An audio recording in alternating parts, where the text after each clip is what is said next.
This isn't a marriage. It's an operation. The burner phone fell out of my wife's purse like a grenade with the pin already pulled. I wasn't snooping. Honestly, I was just looking for her car keys so I could move her Honda out of the driveway. But there it was, a cheap flip phone I'd never seen before, buzzing with a new message. The preview on the cracked screen made my chest freeze.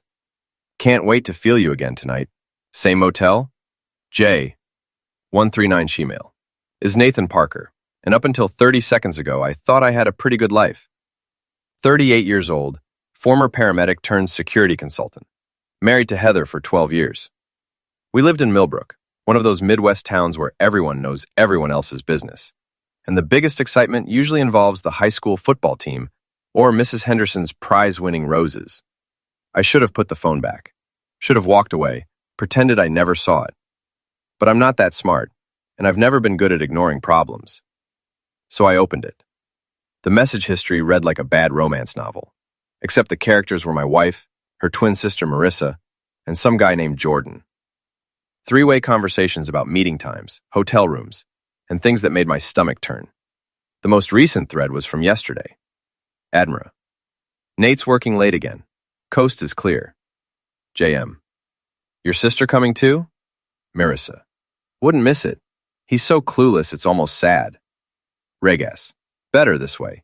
He'd never satisfy us both anyway. I sat down hard on our kitchen stool. The reason I was always in 39 line, and the cruise that he was expansion of them 12 yourself. I sat out hard on their challenge. The 30 treasures imagine partnership but from her lifesin. Had matches how far them raid and were than shift. In our life with Drake. I sat out hard on their challenge. Nate, he's shaking in my hands. 12 years of marriage, and my wife was not only cheating on me, she was doing it with her sister and some random guy in what sounded like the world's most twisted arrangement. The front door slammed, and I heard Heather's voice calling out, "Nate, you home?" I slipped the phone into my pocket and tried to look normal, which was about as easy as trying to juggle chainsaws while riding a unicycle.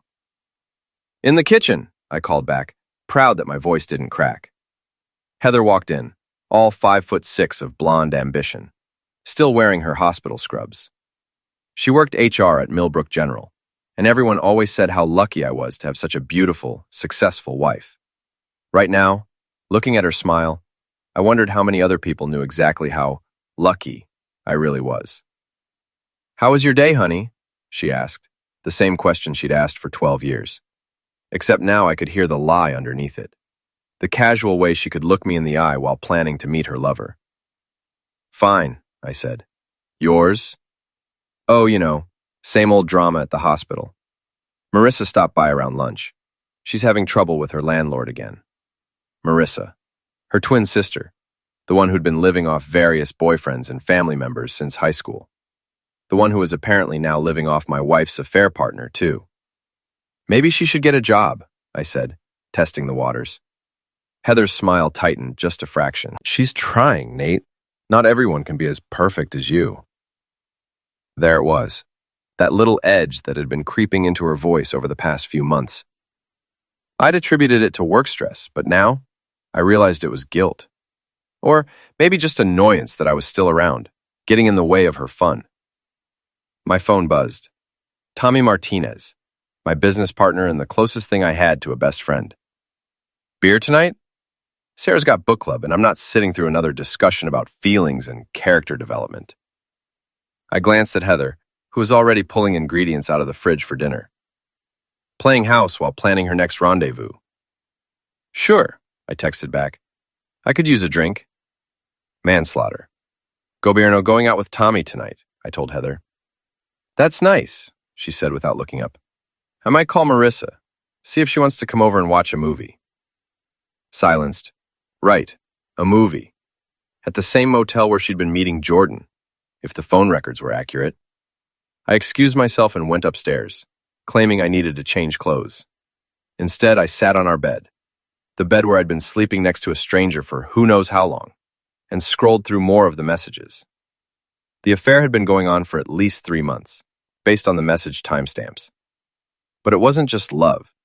They were planning something bigger.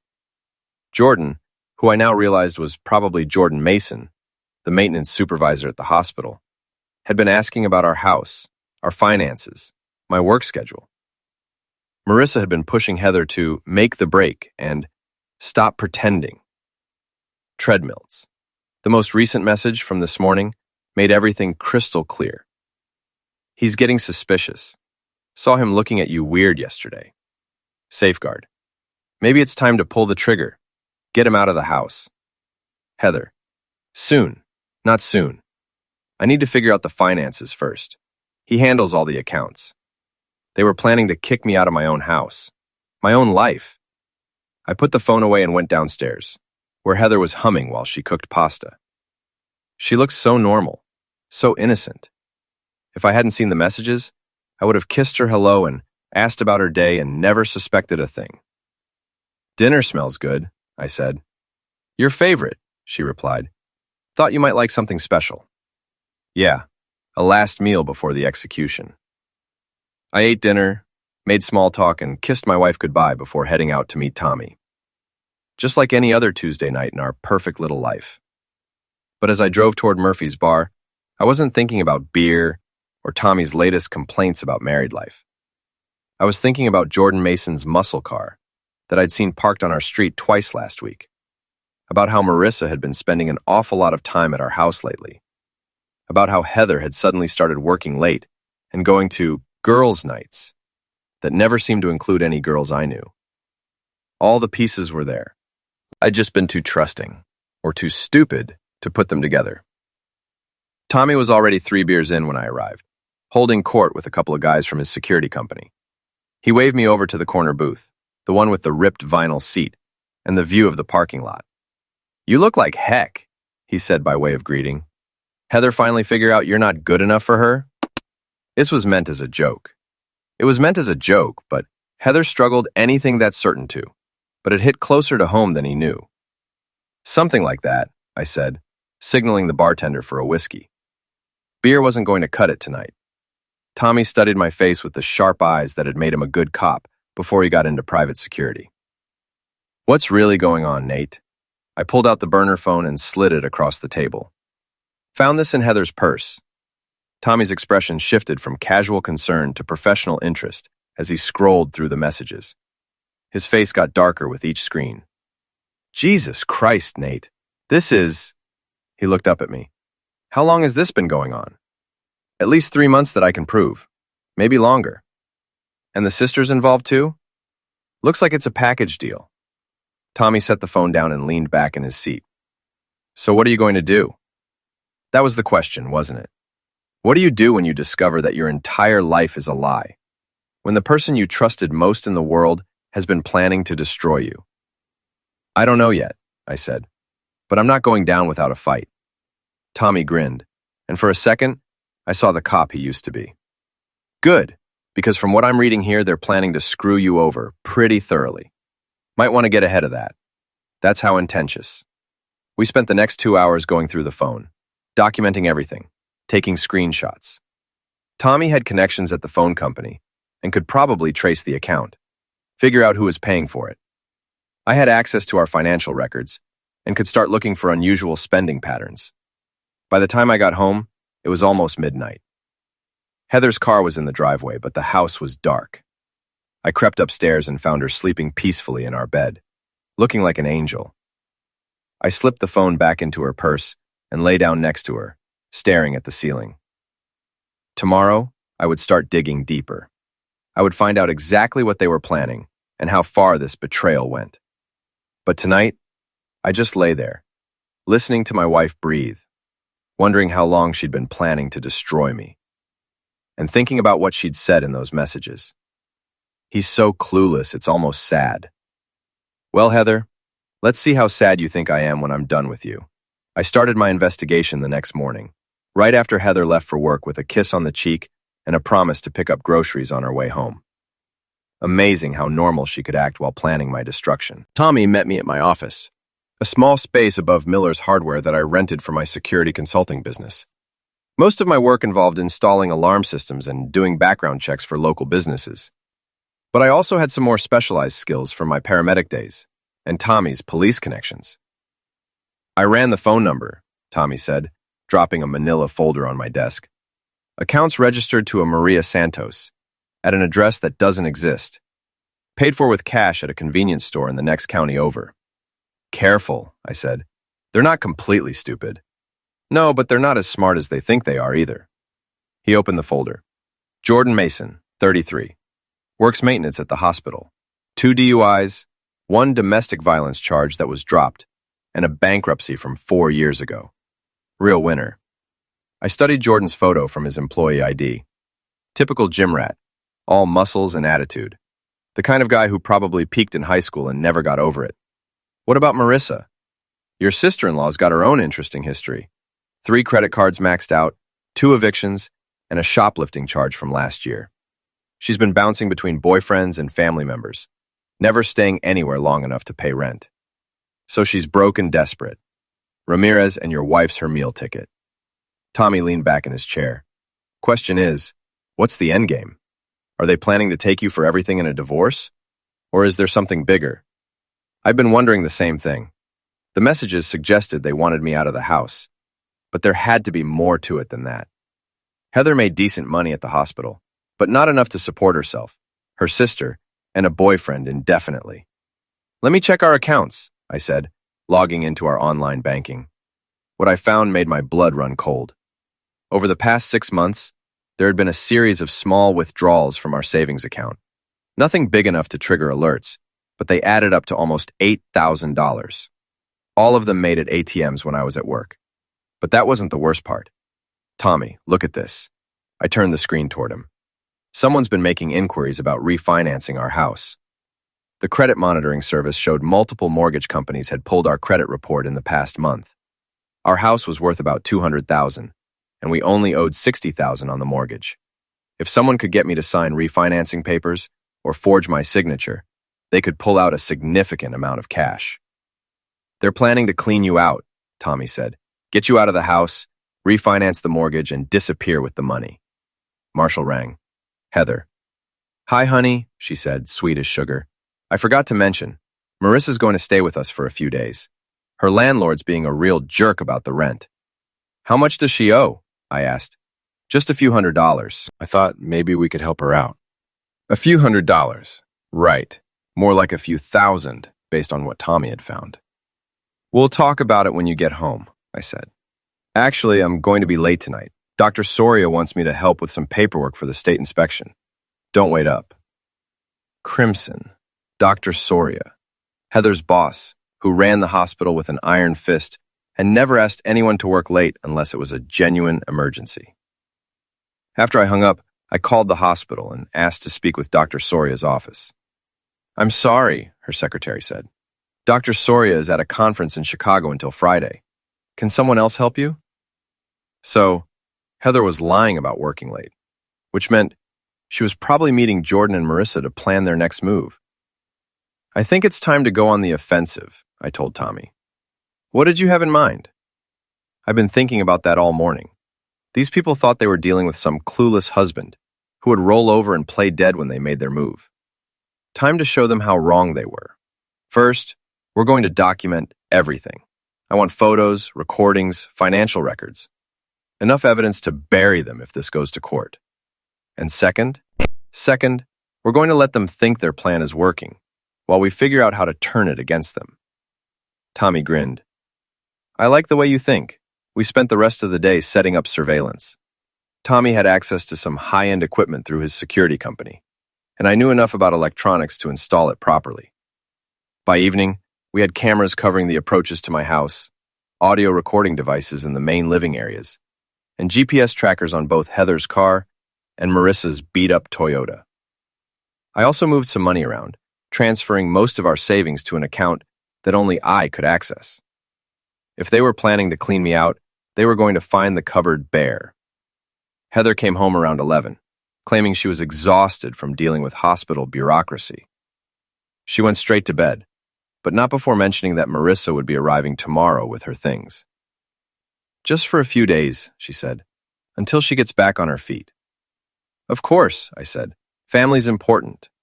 The next morning, I went to our house as Marissa pulled up, followed by Jordan Mason in a black Camaro with racing stripes.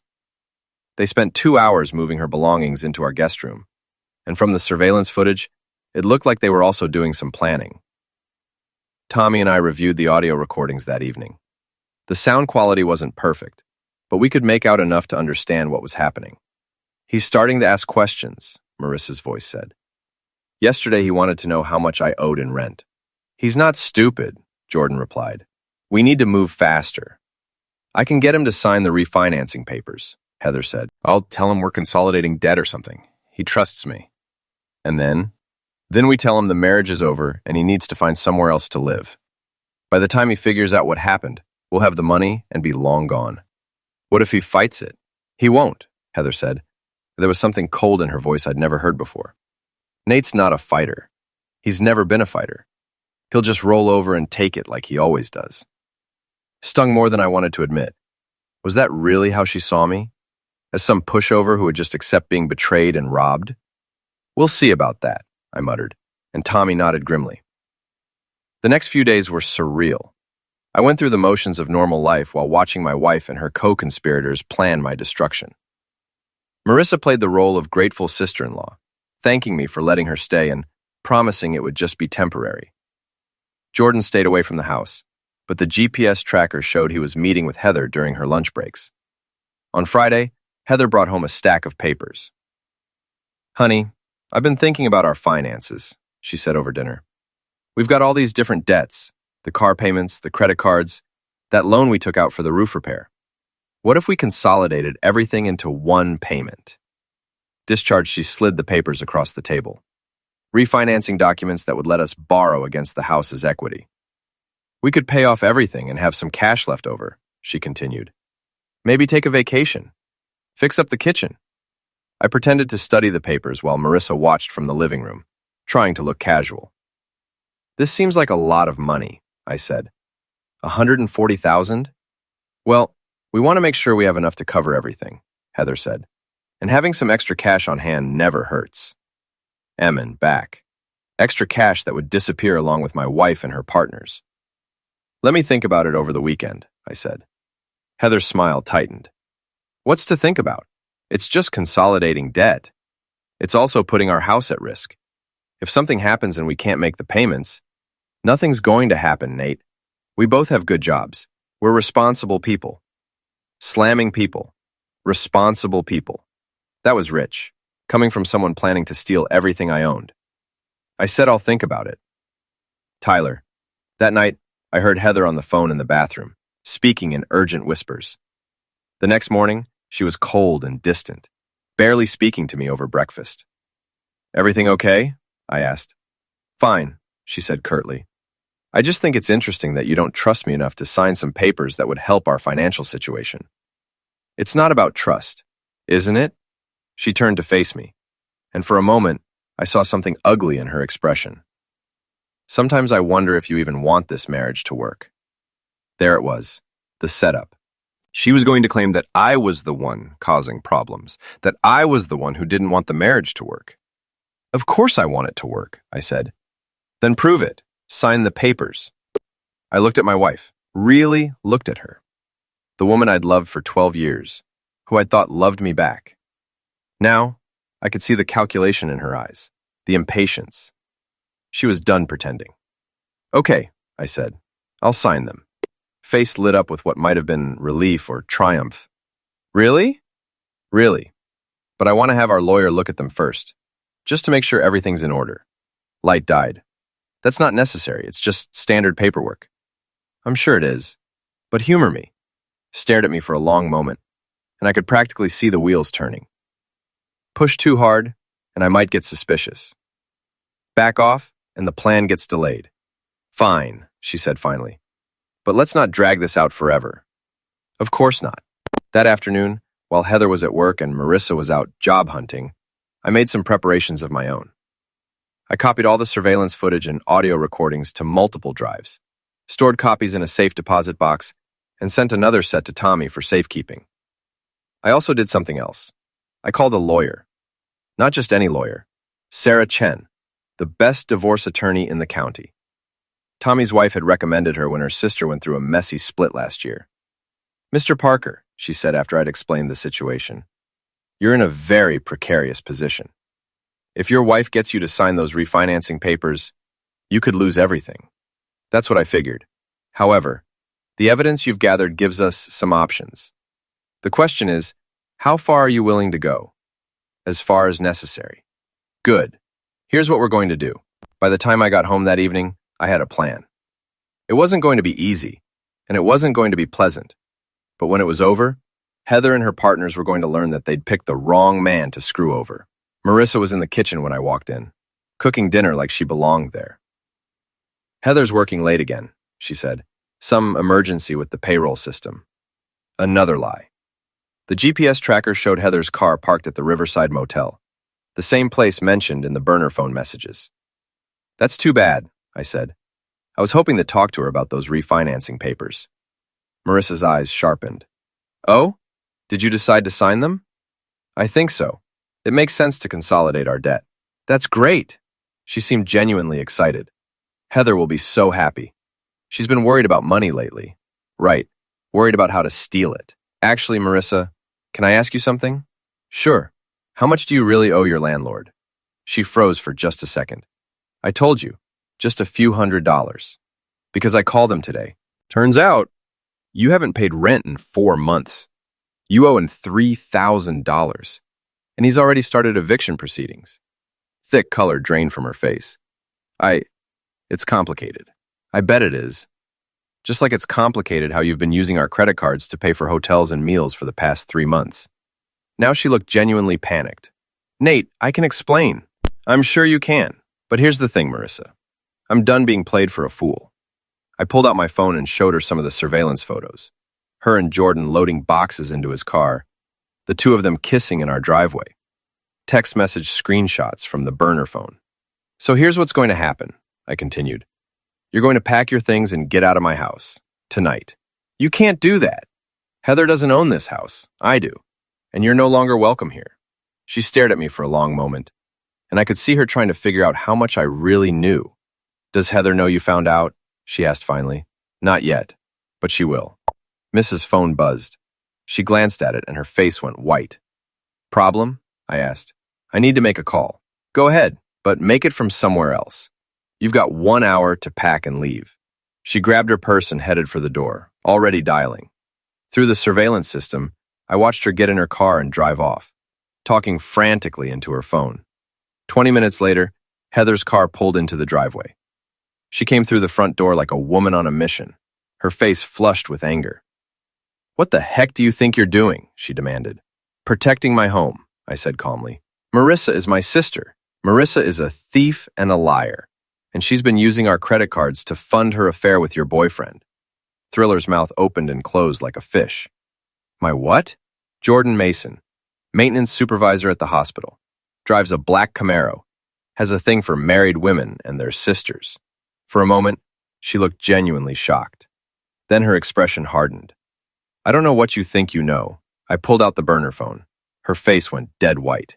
"We need to talk," I said. Heather stared at the phone in my hand like it was a poisonous snake. "Where did you get that?" she whispered. "Your purse. Tuesday night, when I was looking for your car keys." I set it on the coffee table between us. Interesting reading. She sank into the armchair across from me. All the fight suddenly gone out of her. For a moment, she looked like the woman I'd married. Vulnerable, uncertain, human. "Nate, I can explain." "Can you?" "Because from what I've read, you and your sister have been planning to rob me blind and kick me out of my own house." That seems pretty straightforward. Tears started rolling down her cheeks. "It wasn't supposed to happen like this." "Feng, was it supposed to happen?" "I never meant to hurt you. I felt trapped. Like my life was over at 35. Like I'd never experienced anything exciting again. So you decided to have an affair." It started as just talking. Jordan was funny, charming. He made me feel young again.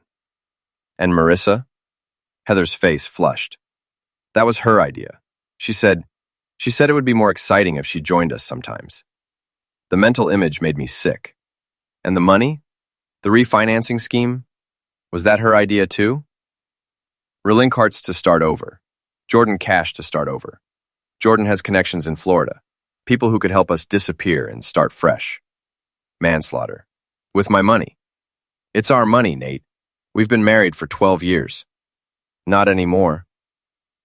Relinque, she looked up at me, mascara streaking her cheeks. What do you mean? I pulled out the divorce papers Sarah Chen had prepared.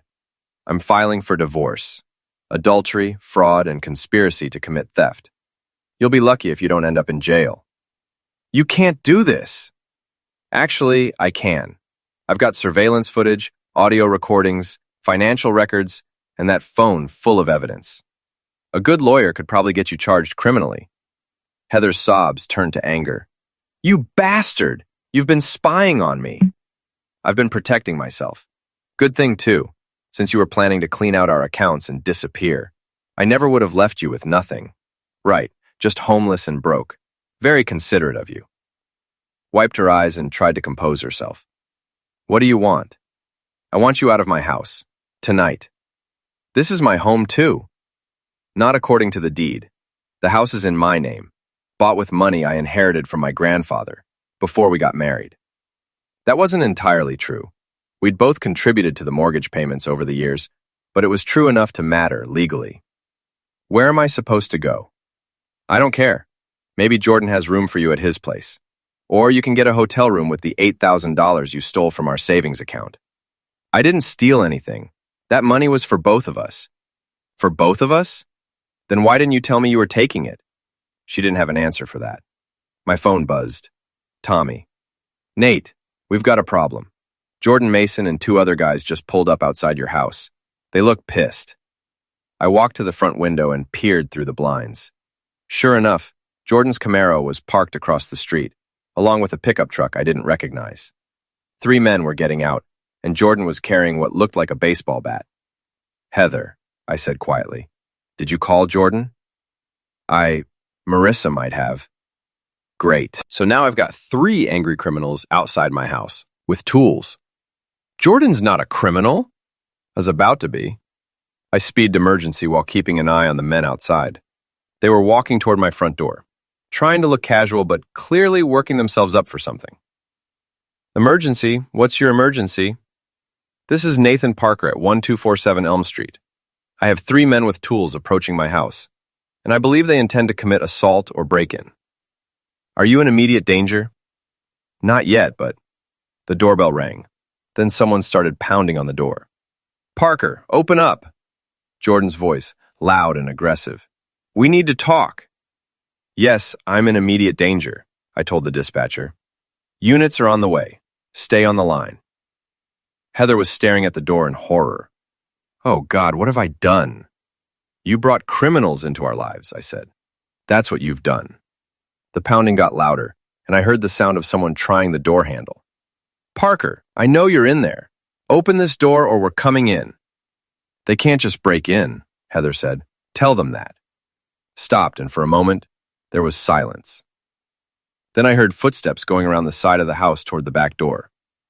They're going around back, I told the dispatcher. Sir, do you have somewhere secure you can go? A room you can lock? Upstairs bathroom, no windows. Go there now and wait for the officers. I grabbed Heather's arm. Come on. I can't. Jordan will think I set him up. You did set him up. You brought him here. Sound of breaking glass came from the kitchen. They were coming in through the back door. Heather, move! But she was frozen, staring toward the kitchen where we could hear heavy footsteps and angry voices. Where is he? Jordan's voice, closer now. Check upstairs, another voice said. I made a decision. Instead of running upstairs, I grabbed my aluminum softball bat from the coat closet and positioned myself at the bottom of the staircase, where I could see both the front door and the hallway leading to the kitchen. Sir? The dispatcher's voice from my phone. Are you in a secure location? Not exactly, I said. Jordan appeared in the hallway, still carrying his baseball bat. He was bigger than I'd expected, about 6'2", 200 pounds of muscle and attitude. Behind him were 2 other men I didn't recognize, both looking like they'd be more at home in a biker bar than a suburban neighborhood. There you are, Jordan said, grinning like a predator.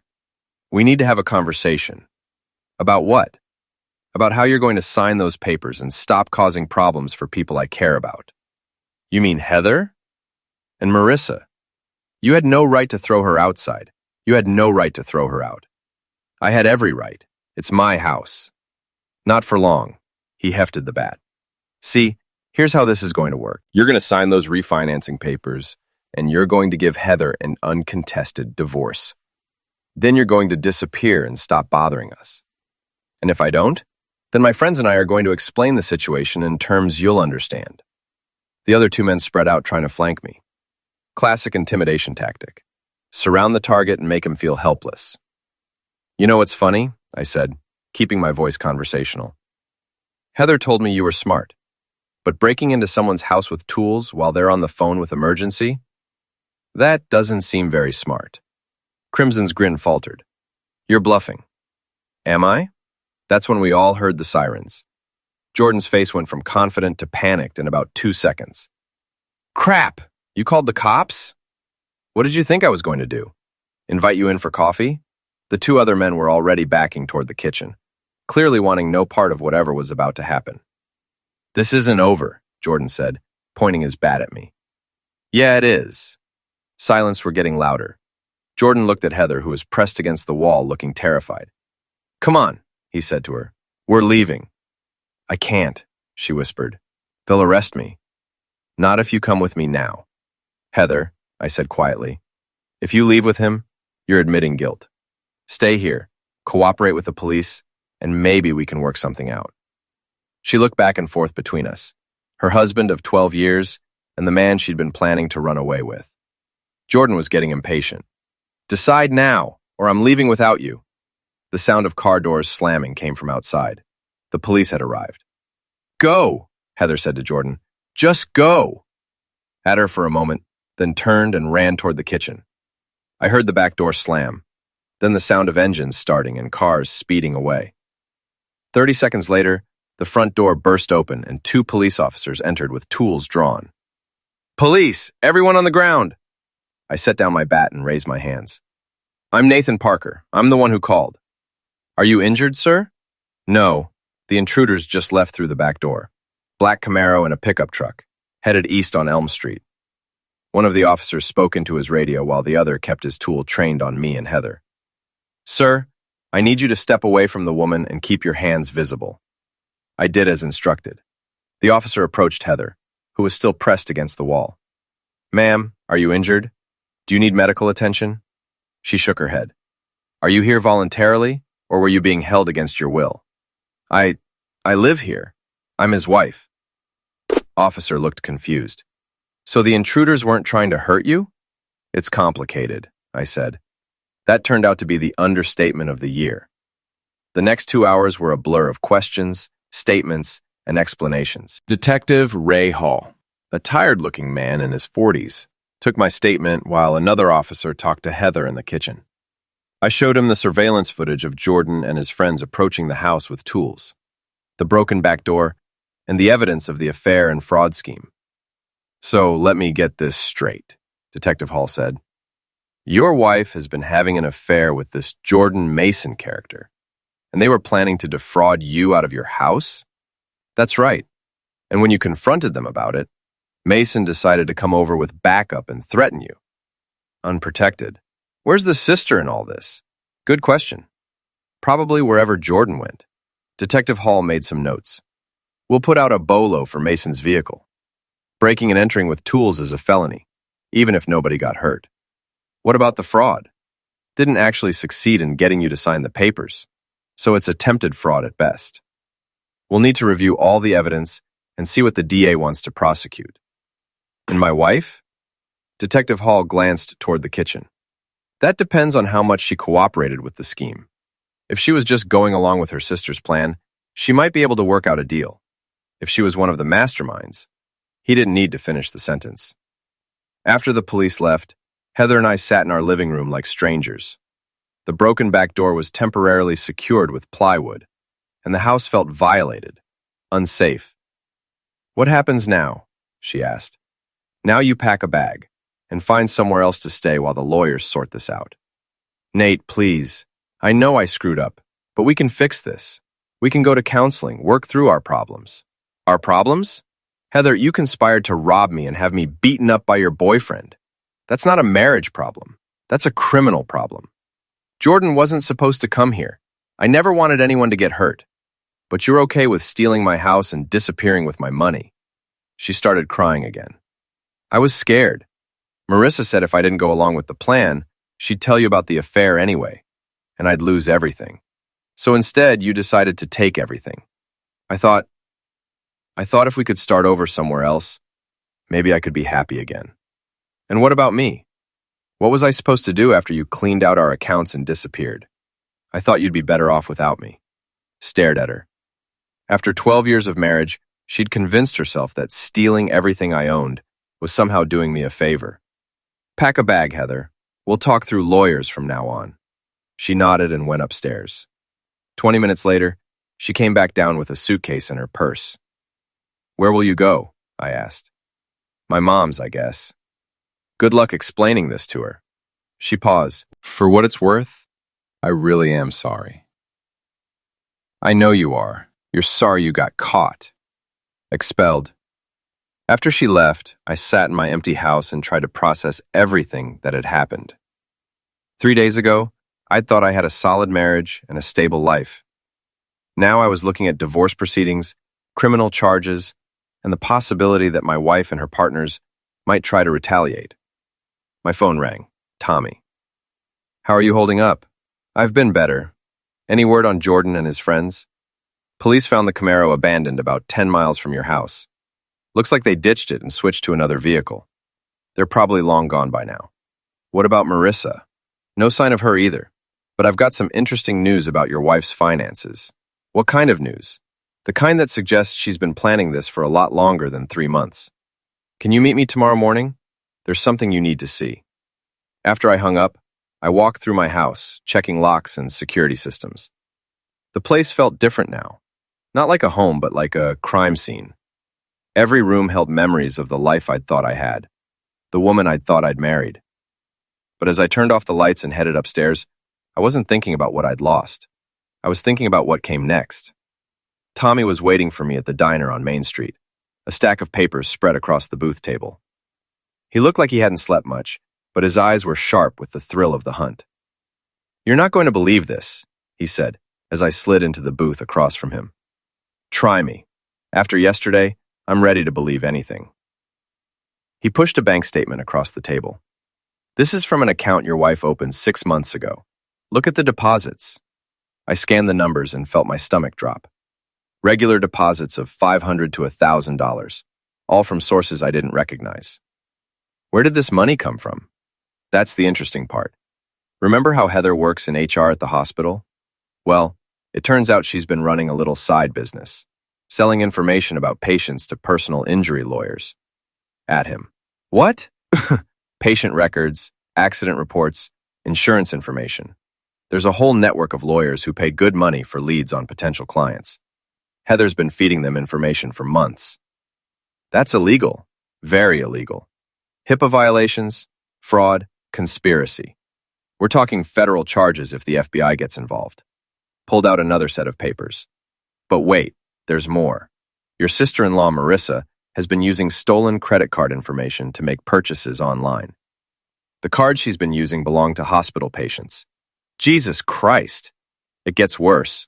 Jordan Mason has been selling prescription pills stolen from the hospital pharmacy. OxyContin mostly, but also some other controlled substances. I leaned back in the booth, trying to process it all. So this wasn't just about my house. They're running a whole criminal operation. And you stumbled into the middle of it when you found that phone. No wonder they wanted me out of the picture. If I'd started asking questions, you would have brought their scheme, Tommy grinned. Which, by the way, you're about to do anyway. He slid another document across the table. I've been in touch with Detective Hall. The FBI is very interested in this case, especially the healthcare fraud angle. They want to meet with you this afternoon. What about Heather? What about her? She's a federal criminal who conspired to defraud you and steal from hospital patients. The fact that she's your wife doesn't change that. I thought about the woman I'd married, the person I'd thought I knew for 12 years. She's going to go to prison. Probably, but that's not your fault, Nate. She made her choices. My phone buzzed with a text from an unknown number. We need to talk. Meet me at Riverside Park in 1 hour. Come alone. H. Showed the message to Tommy. Don't do it, he said immediately. It's obviously a trap. Maybe, but what if she wants to make a deal?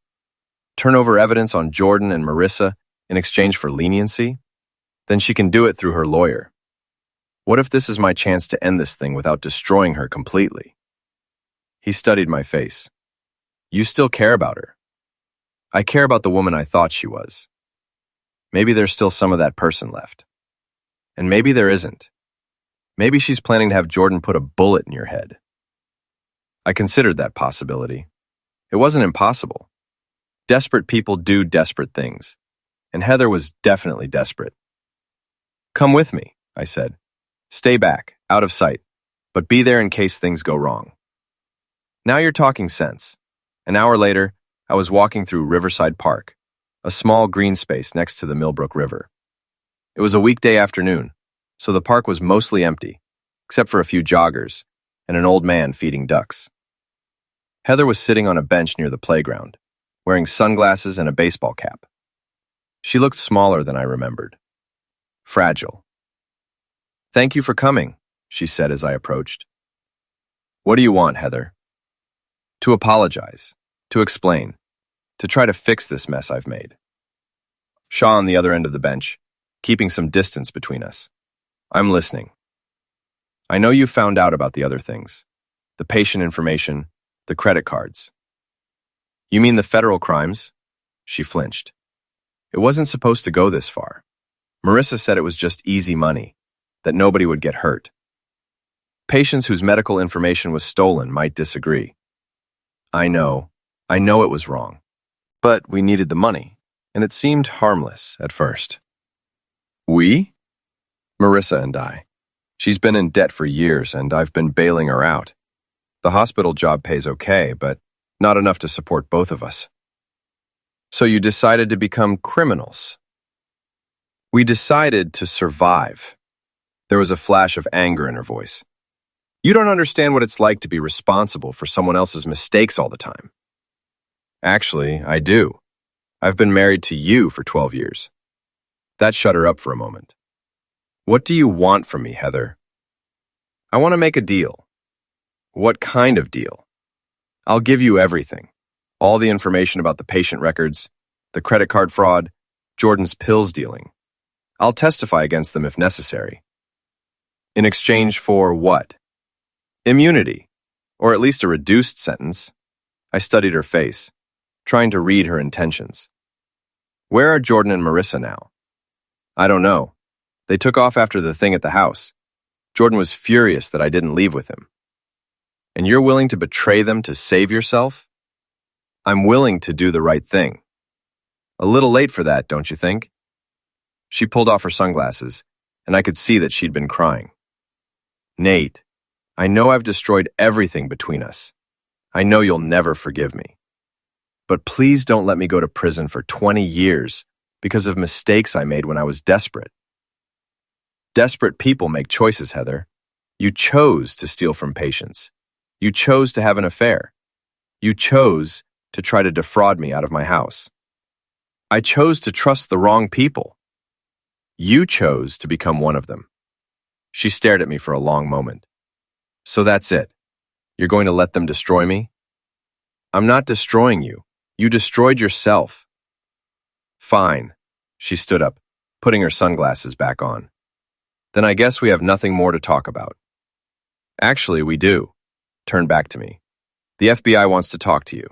You can either cooperate voluntarily, or they can arrest you and drag you in. Your choice. When? Today. Detective Hall is coordinating with the federal agents. And if I cooperate? Then maybe you'll get a chance to make that deal you want. She nodded slowly. Will you be there? Probably, as a witness. Will you? She hesitated. Will you tell them that I tried to do the right thing at the end? If you actually do the right thing, yes. After she left, Tommy emerged from behind a cluster of trees where he'd been watching. "How much of that did you hear?" I asked. "Enough. She's scared." "Good. She should be." "He'll really cooperate?" "She doesn't have much choice. It's not just a job. She got the tough to me in this she might the weight. I just think she should not a lot thanks have much choice. It's either cooperate or spend the next 20 years in federal prison." We walked back toward the parking lot, where Detective Hall was waiting with 2 FBI agents, a man and a woman in identical dark suits. "Mr. Parker," Detective Hall said, "this is Agent Martinez and Agent Chen from the FBI's Healthcare Fraud Unit." Agent Martinez stepped forward.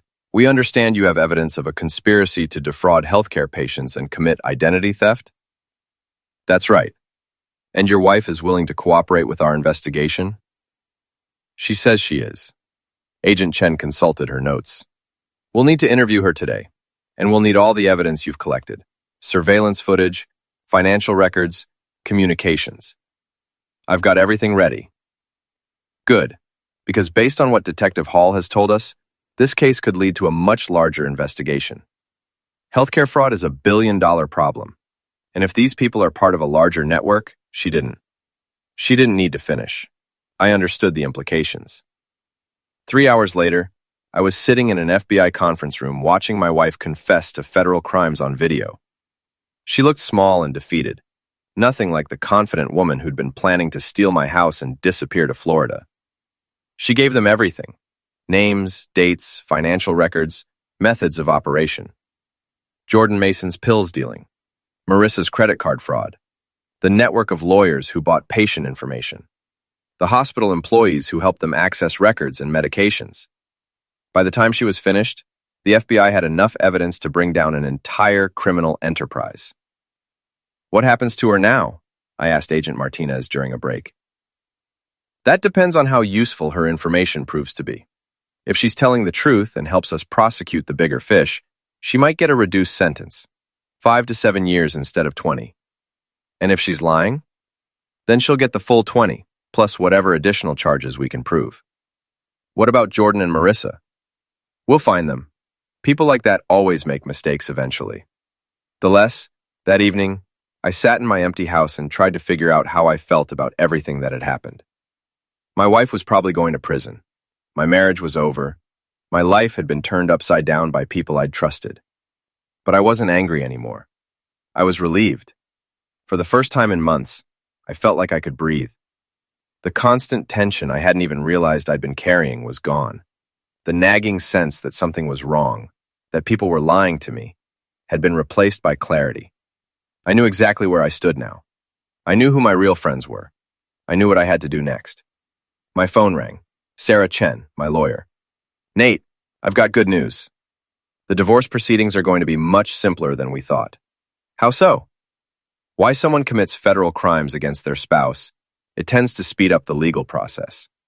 We should be able to get you a quick, uncontested divorce with a very favorable settlement."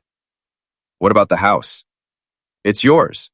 So are the legitimate assets. The money she stole will be recovered as part of the federal case. And her debts? Not your problem anymore." After I hung up, I walked through my house one more time, seeing it with new eyes. It wasn't a crime scene anymore. It wasn't a place where I'd been betrayed and lied to. It was just a house. My house.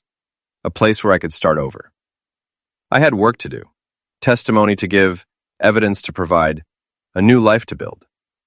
But for the first time in a long time, I was looking forward to tomorrow. My phone buzzed with a text from Tommy. "Beer tonight? I'm buying." "My way," I texted back. As I grabbed my keys and headed for the door, I realized I was smiling. 6 months later, I was sitting in a federal courthouse watching Jordan Mason get sentenced to 15 years in prison. He'd been caught 3 weeks after the break-in at my house, trying to sell stolen prescription pills to an undercover FBI agent in Miami. Turned out, he wasn't as smart as he thought he was. Marissa got 12 years for identity theft and credit card fraud. She'd been arrested at a casino in Atlantic City, using a fake ID and stolen credit cards to fund a gambling spree. The FBI had been tracking her through her spending patterns. And Heather? She got 7 years, thanks to her cooperation with the federal investigation. Her testimony had helped the FBI break up a healthcare fraud ring that had stolen millions of dollars from patients across 3 states. "How do you feel?" Tommy asked as we left the courthouse. "Like justice was served." "Calibration? No regrets?" Besides, I thought about it. "No, she made her choices. I just made sure there were consequences." Walked to his car in comfortable silence. The past 6 months had been a whirlwind of legal proceedings, testimony, and paperwork. But it was over now. The criminals were in prison, the divorce was final, and I was free to move on with my life. "So, what's next?" Tommy asked as we drove through downtown Millbrook. "I'm thinking about expanding the business, maybe hiring some help." "Flooring anyone in mind?" "Actually, yeah. Remember Detective Hall? He's retiring next month. Might be interested in private security work." Tommy grinned. "The old gang gets back together." Something like that. My phone rang. Unknown number. "Mr. Parker, this is Agent Martinez with the FBI. I wanted to let you know that we've recovered most of the money that was stolen from your accounts." "How much?" "About $12,000, plus interest and penalties that the defendants will be required to pay. You should receive a check within the next few weeks." "What about the other victims?" "We're working on that. The healthcare fraud case has resulted in over $2 million in recoveries so far. It's going to take time to sort out all the individual claims, but most of the patients who were affected will receive some compensation." After I hung up, I realized I felt something I hadn't experienced in a long time. Satisfaction. Not happiness exactly, but a deep sense that things had worked out the way they were supposed to. "Good news?" Tommy asked. "The best kind." That evening, I was sitting on my back porch with a beer, watching the sunset and thinking about the future. The house felt different now. Not empty, but peaceful. I'd replaced the broken back door, updated the security system, and even done some remodeling. It was starting to feel like home again. My phone buzzed with a text from a number I didn't recognize. "I hope you're happy now." I showed it to Tommy, who was grilling burgers on my new deck. "Probably Heather," he said. "She's allowed limited phone access." "Should I respond?" "Up to you." I thought about it for a moment, then typed back, "I'm content. I hope someday you will be too." Aaron, a few minutes later, another message. "I never meant for things to go this far." "I know," I replied, "but they did." No response after that. "You think she learned anything from all this?" Tommy asked, flipping the burgers. "Maybe. Prison has a way of clarifying things." "What about you? What did you learn?" That was a good question. What had I learned from having my life torn apart and rebuilt? "I learned that I'm stronger than I thought I was," I said finally. "I learned that trust is something you earn, not something you give away freely. And I learned that sometimes the worst thing that happens to you turns out to be the best thing in the long run." So, if Heather hadn't gotten involved with Jordan and Marissa, I might have spent the rest of my life married to someone who was just pretending to love me. Now I have a chance to find something real. Trolley raised his beer. "To new beginnings." Till we clinked bottles, I heard a car pull into my driveway. A moment later, Detective Hall, now just Ray, came around the side of the house carrying a six-pack. "Hope I'm not interrupting anything," he said. "Perfect timing," Tommy said. "We were just talking about the future." Ray Salem settled into one of the deck chairs and accepted a beer. "Speaking of which, I've been thinking about your job offer. And I'm interested, but I've got some conditions. Let's hear them. I want to focus on cases like yours. People who are being taken advantage of by criminals who think they're too smart to get caught." I smiled. "I think we can arrange that." "Good, because I've already got our first client." "Who? Remember Mrs. Patterson from over on Oak Street? Turns out her nephew has been forging her signature on checks and stealing her Social Security payments. She needs help proving it. Like our kind of case." As the evening wore on, we talked about business plans, potential cases, and the future of our little security company. But mostly we just enjoyed the peace and quiet of a summer evening, the satisfaction of work well done, and the company of real friends. Around 10 o'clock, Ray and Tommy headed home. leaving me alone on my deck with my thoughts and the last beer of the evening. I pulled out my phone and scrolled through my contacts, stopping at Heather's number. I'd never deleted it, though I'd blocked her calls and texts months ago. For a moment, I considered unblocking her, maybe sending a message. Not to reconcile, that ship had sailed, but to let her know that I didn't hate her anymore. But then I realized that wasn't my responsibility.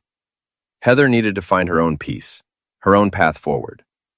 My job was to focus on my own life, my own future. I deleted her number. As I was getting ready to go inside, my phone rang one more time. This time it was a number I recognized. Sarah Chen, my lawyer. Nate, sorry to call so late, but I wanted to give you some good news. I could use some. The insurance company has agreed to settle your claim for the damage to your house and the emotional distress from the break-in. They're offering $50,000. I nearly choked on my beer. $50,000? They're very motivated to avoid a lawsuit. Home invasion cases with federal criminal convictions tend to result in large jury awards. When do I get the money? Should arrive within the week. After I hung up, I sat back in my chair and started laughing. Not bitter laughter, but genuine amusement at the irony of it all. Heather and her partners had tried to steal my house and leave me with nothing. Instead, they'd ended up in federal prison while I got a financial windfall, a thriving business, and a fresh start. Sometimes karma doesn't just catch up with people. Sometimes it laps them. I raised my beer to the empty night sky. Thanks, Heather. This worked out better than I ever could have planned. The next morning, I woke up feeling better than I had in years. The sun was shining. I had money in the bank, a growing business, and for the first time in a long time, I was excited about the future. I made coffee, checked my emails, and started planning my day. Ray was coming by at 10 to discuss our first case. Tommy was bringing lunch and the equipment we'd need for surveillance. Mrs. Patterson was counting on us to help her deal with her thieving nephew. It felt good to be needed. It felt good to be useful. It felt good to be on the right side of things for once. As I was getting dressed, I caught sight of myself in the bedroom mirror. I looked different. Not just older, but more confident, more solid. Like someone who'd been tested and hadn't broken. My phone buzzed with a text from Tommy. "Ready to catch some bad guys?" I replied, and I was. The woman who'd tried to destroy me had given me something far more valuable than she'd ever taken away. She'd given me the chance to discover who I really was when everything was stripped away. She'd given me the chance to fight back. She'd given me the last laugh.